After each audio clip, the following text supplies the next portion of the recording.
getting ready for the masque we are having this night. It is Halloween. It is time for a celebration, and we are having a dance. The most curious dance, I am sure, but it will be a delightful one. Do I have time for a story? Yes. And since we are having a celebration this night, I shall tell the different masque. One by Edgar Allan Poe. The Masque of the Red Death. This will come on in nearly as well as the one this night shall. No merriment nor mirth this one is. But, well, I'm getting ahead of myself here. The Red Death. The Masque of the Red Death by Edgar Allan. The Red Death had long devastated the countryside. No pestilence had ever been so fatal or so hideous. Blood was its avatar, and its seal, the redness and the horror of blood. There were sharp pains, and sudden dizziness, and then profuse bleeding at the pores, with dissolution, the scarlet stains upon the body, and especially upon the face of the victim, were the pest band which shut him out from the aid and from the sympathy of his fellow man. And the whole seizure, progress, and termination of the disease were the incidents of half an hour. But the Prince Prospero was happy and dauntless and sagacious when his dominions were half depopulated. He summoned to his presence 1,000 hale and light-hearted friends from among the knights and dames of his court, and with these retired to the deep seclusion of one of his castellated abbeys. This was an extensive and magnificent structure, the creation of the prince's own eccentric yet august taste. A strong and lofty wall girded it in. This wall had gates of iron. The courtiers, having entered, bought furnaces and massy hammers, and wielded the bolts. They resolved to leave means neither of ingress or egress to the sudden impulses of despair or of frenzy from within. The abbey was amply provisioned. With such provisions, the courtiers might bid defiance to contagion. The external world could take care of itself. In the meantime, it was folly to grieve or to think. The prince had provided all appliances of pleasure. There were buffoons, there were improvisatori, there were ballet dancers, there were musicians, there was beauty, there was wine. All these and security were within. Without was the Red Death. It was toward the close of the 5th or 6th month of his seclusion, and while the pestilence raged most furiously abroad, that the Prince Prosper entertained his 1,000 friends at a masked ball of the most unusual magnificence. It was a voluptuous scene, the masquerade. But first, let me tell you of the rooms in which it was held. There were 7. An imperial suite. In many places, however, such suites form a long and straight vista, while the folding doors slide back nearly to the walls of on either hand, so that the view of the whole extent is scarcely impeded. Here, the case was very different, as might have been expected from the Duke's love of the bizarre. A man after my own heart, I do love a bit of strange and curious. The apartments were so irregularly disposed that the vision embraced but little more than one at a time. There was a sharp turn at every 20 or 30 yards, and at each turn a novel effect, to the right and the left. In the middle of each wall, a tall and narrow Gothic window looked out upon a closed corridor which pursued the windings of the suite. These windows were of stained glass, whose colour varied in accordance with the prevailing hue of the decorations of the chamber into which it opened. That at the eastern extremity was hung, for example, in blue, and vividly blue were its windows. The second chamber was purple in its ornaments and tapestries, and here the panes were purple. The third was green throughout, and so were the casements. The fourth was furnished and lighted with orange, the fifth with white, the sixth in violet. The seventh apartment was closely shrouded in black velvet tapestries that hung all over the ceiling and down the walls, falling in heavy folds upon a carpet of the same material and hue. But in this chamber only the colour of the windows failed to correspond with the decorations. The panes here were of scarlet, a deep blood colour. Now, in no one of the 7 apartments was there any lamp or candelabrum. Amid the profusion of golden ornaments that lay scattered to and fro, or depended from the roof, there was no light of any kind emanating from lamp or candle within the suite of chambers, but in the corridor that followed the suite. There stood opposite to each window a heavy tripod bearing a brazier, a fire that protected its rays through the tinted window and so glaringly illuminated the room.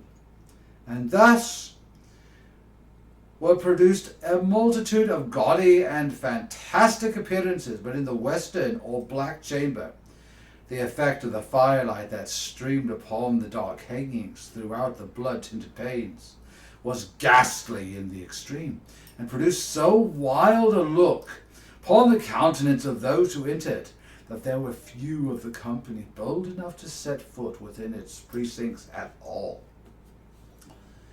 It was in this apartment also that there stood upon the western wall a gigantic clock of ebony. Its pendulum swung to and fro with a dull, heavy, monotonous clang. And when the minute hand made the circuit of the face, the hour was to be stricken, and there came from the brazen lungs of the clock a sound which was clear and loud and deep and exceedingly musical, but of so peculiar a note and emphasis that at the lapse of an hour the musicians of the orchestra were constrained to pause momentarily in their performance to hearken to the sound.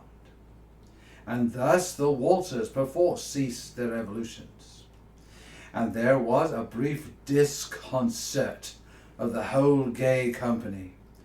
And while the chimes of the clock yet rang, it was observed that the giddiest grew pale, and more aged and sedate passed their hands over their brow as if in confused revelry or meditation.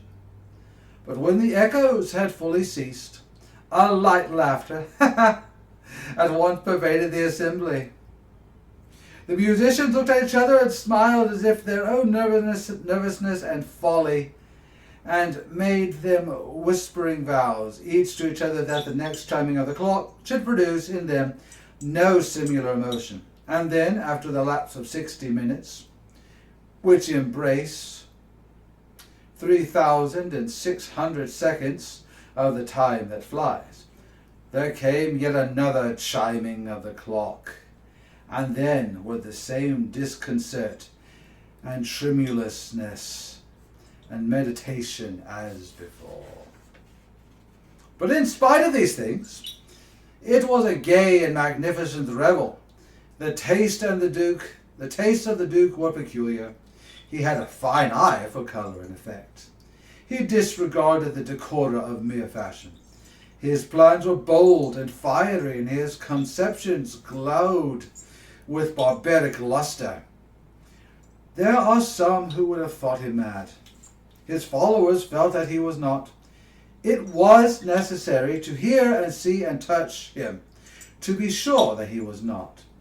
He had directed in great part the movable embellishments of the 7 chambers upon occasion of this great feat, and it was his own guiding taste which had given character to the masqueraders. Be sure they were grotesque.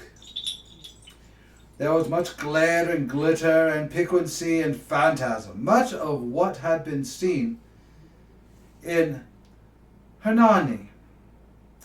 There were arabesque figures with unsuited limbs and appointments. There were delirious fancies such as a madman fashions. There was much of the beautiful, much of the wanton, much of the bizarre, something of the terrible, and not a little of what might have been excited disgust. To and fro in the 7 chambers there stalked, in fact, a multitude of dreams. And these, the dreams, writhed in and out, taking you from the room and causing the wild music of the orchestra to seem as the echo of their steps. And anon there strikes the ebony clock, which stands in the hall of velvet, and then for a moment all is still, all is silent, save the voice of the clock. The dreams are stiff frozen as they stand, but the echoes of the chime die away.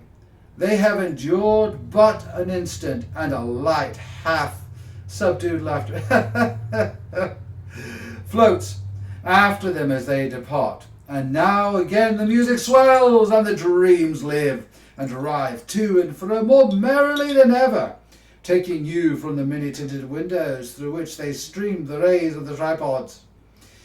But to the chamber which lies most westwardly of the way of the 7, there are none of the maskers who venture. There are none of the maskers who venture. For the night is waning away, and there is a flow of ruddier light through the window, through the blood-coloured panes. And the blackness of the sable drapery appalls, and to him whose foot falls upon the sable carpet, there comes from the near clock of ebony a muffled peal, more solemnly emphatic than any that reaches their ears, who indulge in the more remote gaieties of the other apartments. But in these other apartments were densely crowded, and in them beat feverishly the heart of life, and the revel went whirling on until at length there commenced the sounding of the midnight of the clock. And then the music ceased. And as I have told, the evolutions of the waltzers were quieted, and there was an uneasy cessation of all things as before. But now there were 12 strokes to be sounded by the bell of the clock. And thus it happened, perhaps, that more of thought crept, but with more of time, unto the meditation of the thoughtful among those who revelled. And thus too it happened, perhaps, that before the last echoes of the last chime utterly sank into silence, there were many individuals in the crowd who had found leisure to become aware of the presence of a masked figure which had arrested the attention of no single individual before. And the rumors of this presence had spread itself whisperingly around. There arose at length from the whole company a buzz, a murmur, expressive of disapprobation and surprise, and finally of terror, of horror, of disgust. In an assembly of phantasms, such as I have painted, it may be well supposed that no ordinary appearance could have excited such sensation. In truth, the masquerade license of the night had been nearly unlimited, but the figure in question had out-Heroded Herod, and gone beyond the bounds of even the prince's indefinite decorum. There are chords in the heart of the most reckless that cannot be touched without emotion, even with the utterly lost, to whom life and death are equally jests. There are matters of which no jest can be made. The whole company indeed seemed now deeply to feel that in the costume and bearing of the stranger neither wit nor propriety existed. The figure was tall and gaunt and shrouded from head to toe in the habiliments of the grave. The mask which concealed the visage was made so nearly to resemble the countenance of a stiffened corpse that the closest scrutiny must have had difficulty in detecting the cheat. And yet this might have endured, if not approved, by the mad revelers around. But the mummer had gone so far to assume the type of the Red Death. His vesture was dabbed in blood, and his broad brow, with all the features of the face, was besprinkled with the scarlet horror. When the eyes of Prince Prospero fell upon this spectral image, which with a slow and solemn movement, even if more than fully to sustain its role, stalked to and fro among the wallsters, he had been seen to be convulsed in the first moment with a strong shudder, either of terror or distaste, but in the next his brow reddened with rage. "Who dares?" he demanded hoarsely of the courtiers who stood near him. "Who dares insult us with this blasphemous mockery? Seize him and unmask him, that we all may know whom we have to hang at sunrise from the battlements." It was in the eastern or blue chamber in which stood the Prince Prospero. As he uttered these words, they rang throughout the 7 rooms loudly and clearly, for the prince was a bold and robust man, and music had become hushed at the waving of his hands. It was in the blue room where stood the prince, with a group of pale courtiers by his side. At first, as he spoke, there was a slight rushing movement of this group in the direction of the intruder, who at the moment was also near at hand, and now, with deliberate and stately step, made closer approach to the speaker. But from a certain nameless awe, with which the mad assumptions of the mummer had inspired the whole party, there was found none who put forth hand to seize him, so that, unimpeded, he passed within a yard of the prince's person, while the vast assembly, as if with one impulse, shrank from the centers of the rooms to the walls. He made his way uninterruptedly, but with the same solemn and measured step which had distinguished him from the first, through the blue chamber to the purple, through the purple to the green, through the green to the orange, through this again to the white, and even thence to the violet, ere a decided movement had been made to arrest him. It was then, however, that the Prince Prospero, maddened with rage and the shame of his own momentary cowardice, rushed hurriedly through the 6 chambers, while none followed him on account of a deadly terror that had seized them all. They were wise, he was not. He bore aloft a drawn dagger, had approached in rapid impetuosity to within 3 or 4 feet of the retreating figure, when the latter, having attained the extremity of the velvet apartment, turned suddenly and confronted his pursuer. There was a sharp cry, and the dagger dropped, gleaming upon the sable carpet, upon which instantly afterward fell prostrate in death the Prince Prospero. Then, summoning the wild courage of despair, a throng of the revelers at once threw themselves into the black apartment, and seizing the mummer, whose tall figure stood erect and motionless within the shadow of the ebony clock, gasped in unutterable horror at the finding that the grave cerements and the corpse-like mask which they handled with so violent a rudeness, unattended by any tangible form. And now was acknowledged the presence of the Red Death. He had come like a thief in the night, and one by one dropped the revelers in the blood-red bedewed halls of their revel, and died each in the despairing posture as his fall. And the life of the ebony clock went out with that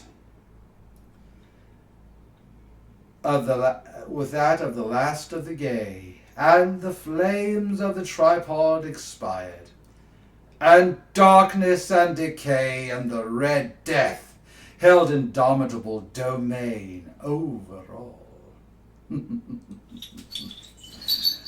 Huh? Are you attending the ball this night? You are fantastic. I do hope to see you there. That was The Masque of the Red Death by Edgar Allan Poe.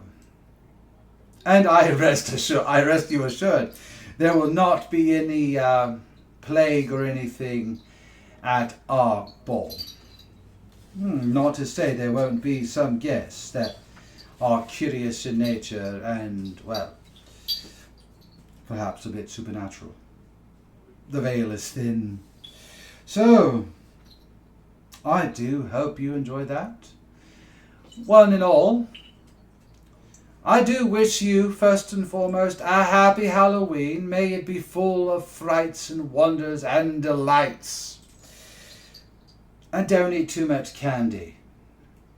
No, never mind. Eat all the candy you want. So, be well, all of you. Stay curious. And till next we meet. The clock strikes. The ball is about to begin. Till anon, my friends. Till the next tale.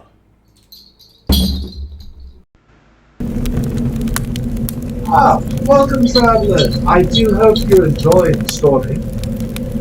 There will be more. There will be poems. There will be stories. A bit of Arthurian lore, mythology. You never know exactly what I'll come up with. But I do strive to give you the best stories that I can. And if you have any ideas of stories that you think I should read, please do let me know. Like, subscribe, because I do wish to tell everyone as many stories as I can. It gives the storyteller great delight to do that. And there will be a link to the PayPal in the description.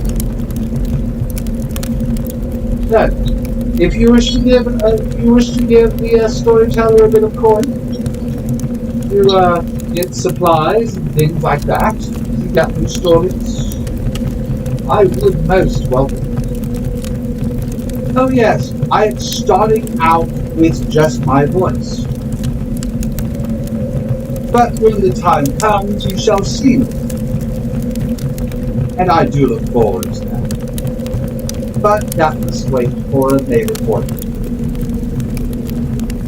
May you all have a blessed and wondrous day, and may your travels be filled with joy and happiness, and seek the magic and wonders where and when they are found.